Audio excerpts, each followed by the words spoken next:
thank the ranking member. Our witness today is Gina Raimondo, the Secretary of Commerce. Welcome, Madam Secretary.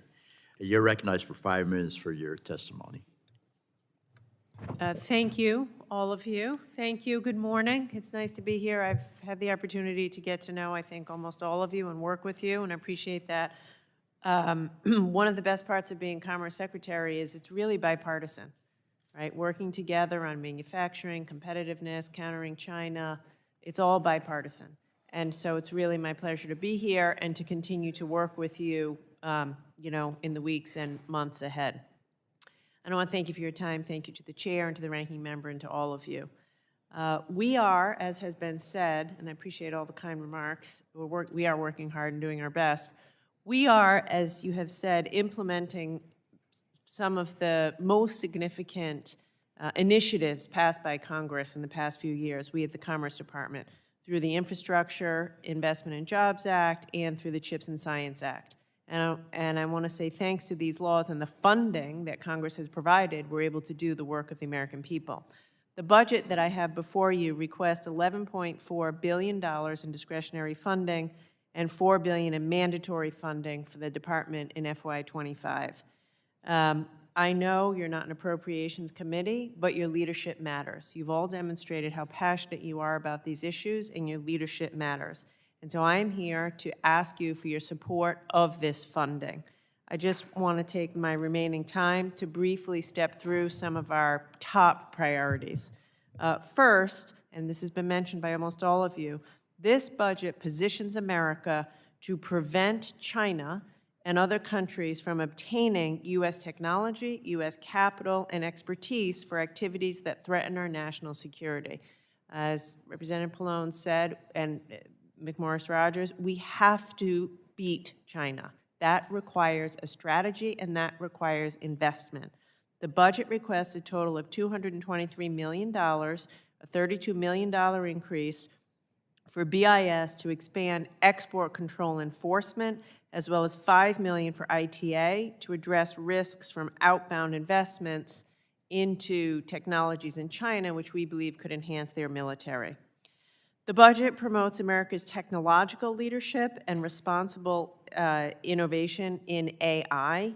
It requests $61.6 million for activities like research and development for AI safety, and we want to develop AI but also mitigate risks. These funds will empower NIST to implement central components of President Biden's AI executive order, including significant investments in the AI Safety Institute, which we have already stood up and are working hard to develop AI guidance.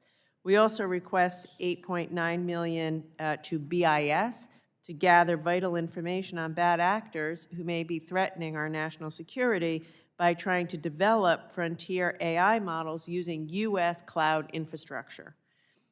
A number of you mentioned supply chains. The budget supports prioritizing investments in resilient supply chains. We need to go from being reactive to proactive. We can't just react in the instance of a COVID or a bridge collapse. We need to be proactive to building and strengthening our supply chains.